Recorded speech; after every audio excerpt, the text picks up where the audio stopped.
Olá pessoal, meu nome é Marcos Samano, eu sou cirurgião do grupo de transplante pulmonar do INCOR e trabalho com isso há mais de 15 anos e hoje eu vou falar um pouco para vocês a respeito de doação de órgãos. Doação de órgãos, o transplante não acontece sem a doação, ela é extremamente importante.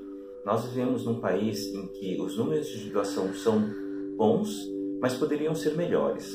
Nós temos alguns exemplos no mundo, como a Espanha, que tem um serviço de procura de órgãos que é modelo para todos os países, e temos uns modelos também nos Estados Unidos, que é baseado em organização de procura de órgãos, e o nosso modelo é um modelo misto.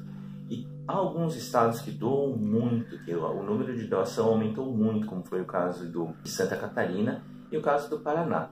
São Paulo tem progredido também, tem aumentado o número de doação, mas o que nós notamos sempre é que o número de recusa das famílias em relação à doação ainda é grande, é da ordem de 50%.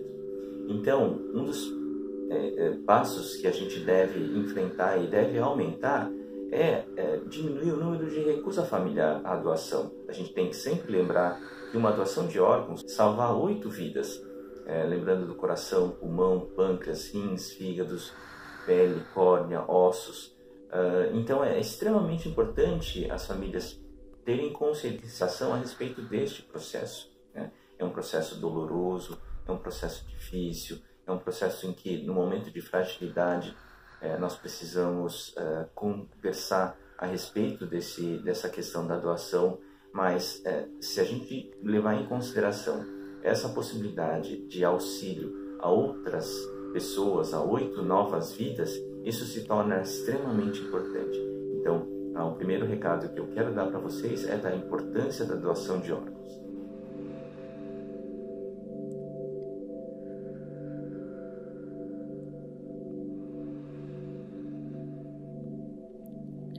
Sou Mariana, tenho 26 anos e moro em Santo Antônio do Pinhal. Por muito tempo eu sentia o meu corpo cansado, indisposto, decorrente a uma doença genética que eu nasci com ela e que foi se agravando da adolescência à fase adulta. Eram noites incontáveis de sono interrompido por uma tosse que era incessante e isso desgastava bastante a minha saúde. Eu, a minha família, a equipe médica toda, lutamos por muitos anos para tentar melhorar esse diagnóstico, mas não obtivemos muito sucesso, porque a fibrose cística ela é uma doença progressiva. E um marco da piora foi quando fiquei dependente de oxigênio por 24 horas, e também necessitei de um aparelho específico para me ajudar na respiração, para dormir principalmente. E aí começava uma corrida contra o tempo. Agora eu vou falar um pouco sobre a doação específica e o transplante específico para coração e pulmão. O transplante de coração e pulmão, apesar de serem tão antigos quanto o dos outros órgãos, se faz muito menos no Brasil e em quase todo o mundo, se a gente comparar com fígado e rim, porque o transplante desses dois órgãos especificamente, eles são mais complexos do que o dos outros, e também porque eles exigem doadores que estejam em condições muito melhores. O pulmão, para se ter uma ideia, é o órgão que está em contato direto com o meio ambiente, através da respiração, através da ventilação artificial a que esses doadores estão submetidos, de tal modo que a pneumonia ela é muito frequente entre potenciais doadores de múltiplos órgãos. Então, esse é um dos principais motivos pelos quais a gente usa poucos pulmões, se comparar com outros órgãos. E é mais ou menos a mesma coisa que acontece com o coração também. Os doadores eles precisam estar em boas condições hemodinâmicas, não pode ter ocorrido uma parada cardiorrespiratória, porque isso compromete a função do coração. E a gente tem que lembrar também que o coração ele precisa funcionar imediatamente após o implante, após o transplante.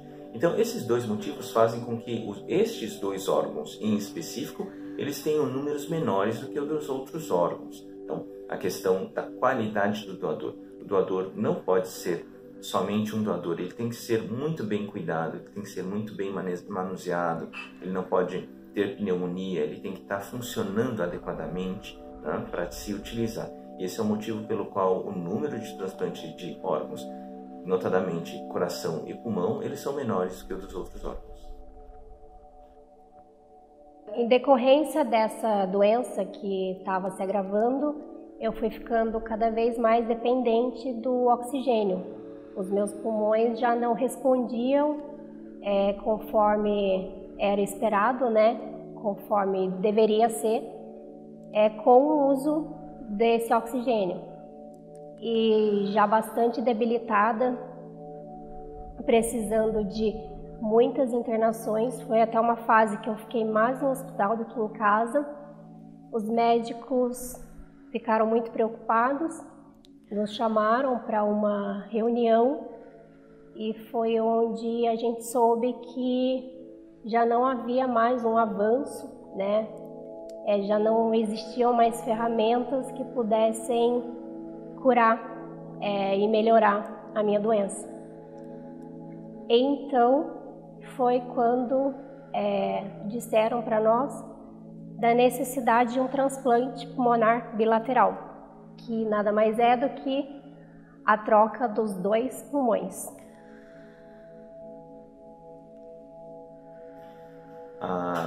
Uma das doenças pulmonares que levam à necessidade de transplante é a fibrose cística, que foi o caso tanto da Mariana como da Camila.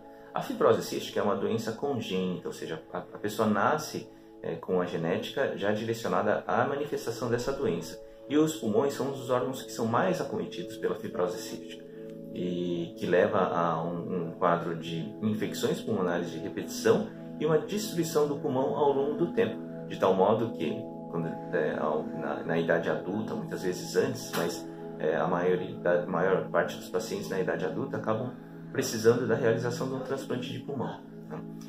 O transplante de pulmão é uma cirurgia bastante complexa. O doador de órgãos ele tem que estar numa condição melhor do que para outros órgãos, não pode ter infecção pulmonar, não pode estar com muito líquido, muito inflamado. Então, por isso, o número de transplantes de pulmão realizados é menor do que o dos outros órgãos. No caso da fibrose cística, há uma necessidade que seja feito um transplante dos 2 pulmões, que foi o caso tanto da Camila como da Mariana. Os 2 transplantes tiveram particularidades bastante emblemáticas. Eu lembro perfeitamente dos 2 transplantes, e que foram transplantes que tiveram algumas peculiaridades que não me deixam esquecer. A Mariana particularmente teve um pós-operatório bastante complicado. Ela precisou de auxílio de uma máquina coração-pulmão, um momento em que a gente ainda começava a ter experiência com o uso dela.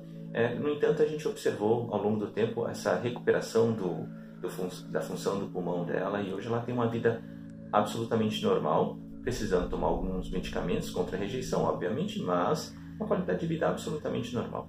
No caso da Camila também eu não posso deixar de mencionar.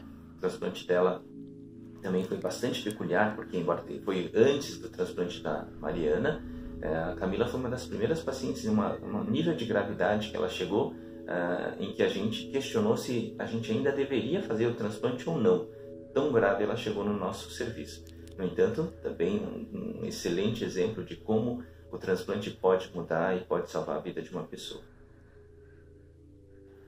Olá, meu nome é Camila, tenho 30 anos, sou portadora de fibrose cística, sou transplantada de pulmão há 10 anos. Fui diagnosticada aos 2 anos de idade. Por se tratar de uma doença progressiva, nós fazemos um tratamento contínuo desde o diagnóstico. Aos 15 anos, tive minha primeira crise respiratória, com oxigenação abaixo do adequado, fazendo que eu precisasse de uso de oxigênio e também indicação para a lista de transplante. Hoje, 10 anos após o transplante pulmonar, a vida é normal, trabalho, estudo, namoro, viagens, sonhos, muitos sonhos, e a vida não pode parar. Eu tinha conhecimento de que existia esse tipo de transplante, embora não imaginasse nem um pouco como seria, e principalmente comigo. Mas a partir do momento que eu e minha família soubemos que eu precisaria de um transplante, a gente passou a desejar que esse transplante acontecesse o quanto antes. Só que não é bem assim. Foi uma fase em que precisei ser ainda mais paciente, mais disciplinada com o tratamento, então tudo foi intensificado, fisioterapia, alimentação, exercícios físicos que meu pai me obrigava a fazer, graças a Deus, mesmo usando oxigênio, então eu jogava vôlei, eu caminhava, para que eu conseguisse aguentar até a chegada do meu transplante. O meu corpo teria que estar forte, né? Então foi um momento em que tudo foi intensificado, um trabalho assim da família, da equipe médica, que uniu o espiritual, que uniu o emocional e também o fortalecimento físico. E nessa fase a gente teve altos e baixos. A minha queda de função pulmonar foi muito significativa. Eu já não, a oferta do oxigênio já era pouco para mim, então por algumas vezes eu precisei ir para a UTI, usar ventilador mecânico, fazer uma limpeza brônquica, porque a doença que atingiu os meus pulmões, ela acumulava muita secreção e formava um ciclo repetitivo de infecções por conta de várias bactérias que ficavam ali colonizadas. E isso foi piorando. Após 7 meses internada, sem poder ir para casa, dependente de antibiótico-terapia, que eu tomava muitos antibióticos para tentar conter o ciclo vicioso de infecções que eu tinha, finalmente chegou o grande dia, o dia do meu transplante. Dia 10 de agosto de 2012, após 7 meses internada direto no INCOR, em São Paulo, sob tratamento intensificado de antibióticos, chegou o grande dia, o dia do meu transplante. Foi numa tarde em que eu estava com os meus pais e a minha mãe tinha ido me visitar, meu pai já estava comigo no hospital, ele ficou eleito como meu cuidador, então ele me acompanhou durante essa fase toda. E eu me lembro que foi um dia que eu estava bem triste, porque eu estava bastante cansada já. Um mês antes a gente tinha recebido uma notícia de que a minha doença estava muito mais grave do que os médicos esperavam. Através de um exame específico que eu fiz, foi identificado isso. Então, eu já estava não sem esperança, mas com medo e com aquela incerteza de que quando eu vou conseguir fazer esse transplante, né? Eu lembro que foi uma tarde que minha mãe passou a mão na minha cabeça e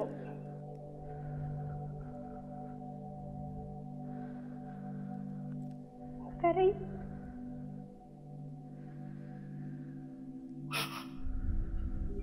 Tá.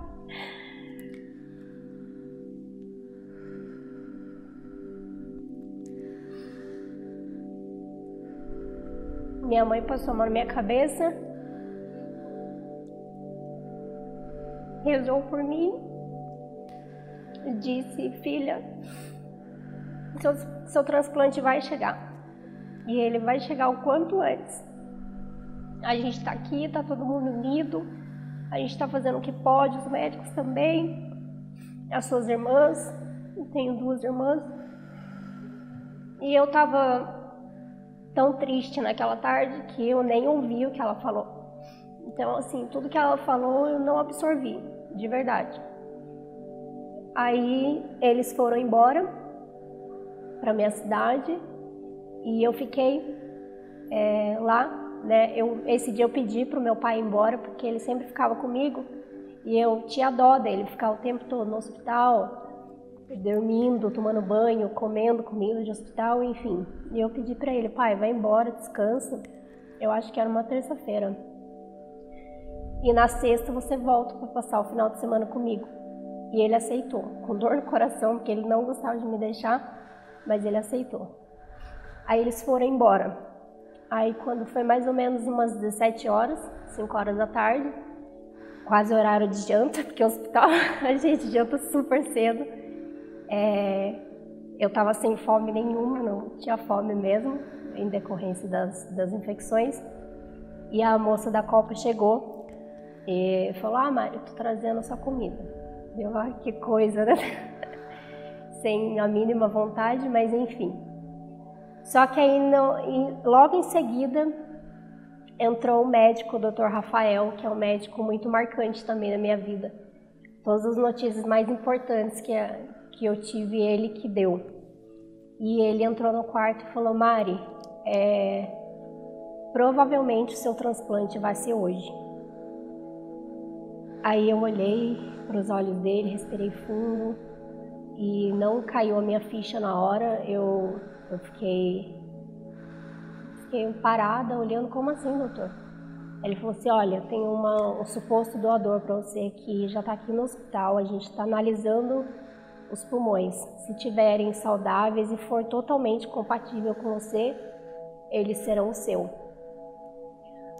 Aí eu ainda perguntei a probabilidade de dar certo. Aí ele disse: olha, não tem outro competidor com você, ou seja, não tem um outro suposto receptor, né, para esse transplante. Então, se for do seu tamanhinho, a caixa torácica pequenininha, do seu tipo sanguíneo, vai ser seu.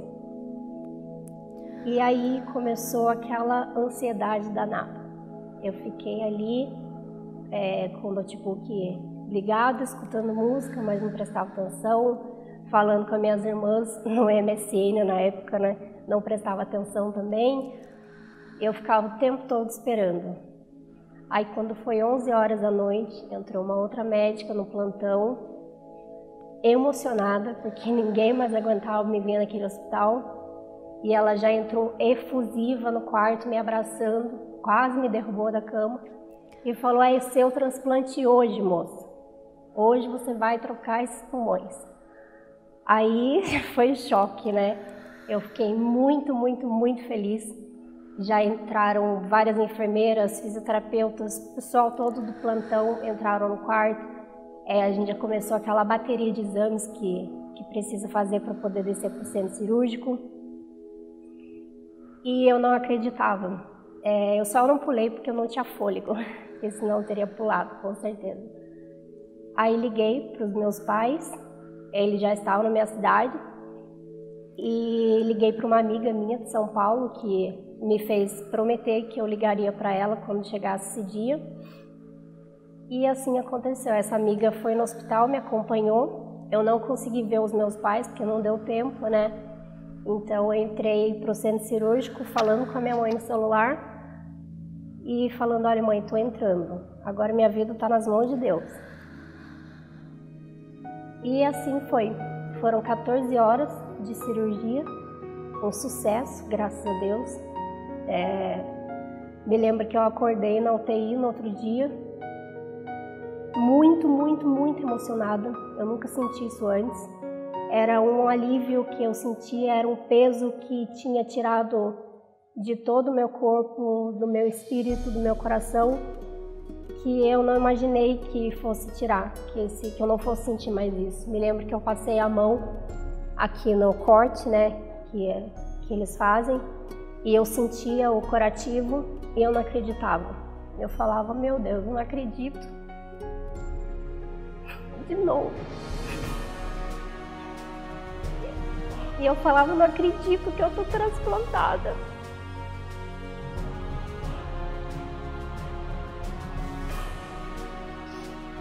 E essa sensação chorona, essa sensação acontece com todos que fazem, porque a gente carrega um peso que a gente não deve, mas se acostuma com ele.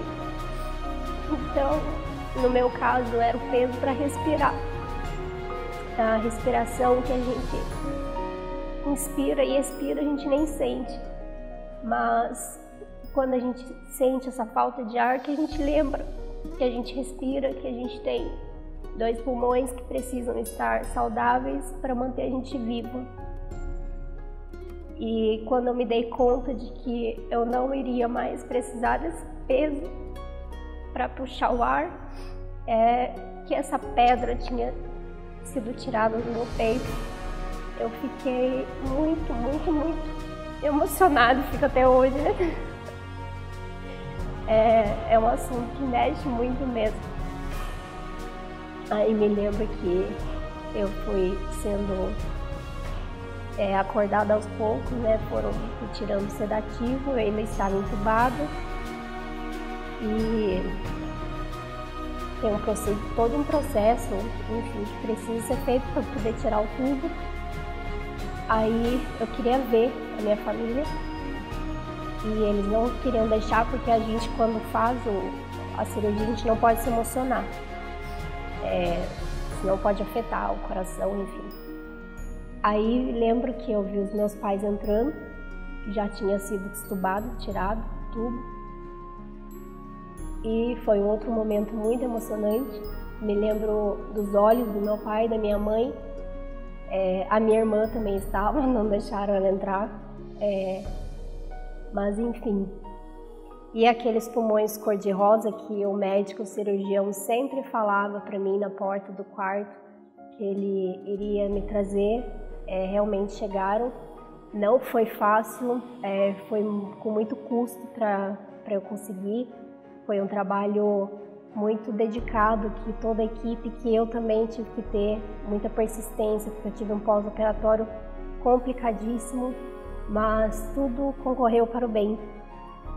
E hoje eu estou aqui graças a esse gesto de amor, esse gesto nobre de uma família que eu não conheço, mas que me doaram esses pulmões e que me fizeram renascer. Se não fosse pela bondade e pela riqueza que essa família tem espiritual, né, de conceder essa doação, eu não estaria aqui, e tantos outros pacientes também não estariam aí vivendo com a sua família, que foram transplantados e que renasceram de novo. E são milhares de pacientes que aguardam numa fila de transplante. Essa fila continua grande, mas a gente tem esperança de que a gente consiga impactar e sensibilizar os corações das pessoas, porque a vida, uma hora ela acaba, mas ela não precisa necessariamente acabar sem salvar uma outra vida, né? O suposto doador, ele pode salvar até 8 vidas, e a gente tem muita fé que isso vai ser realizado e que, quem sabe, a gente consiga zerar as filas de transplantes.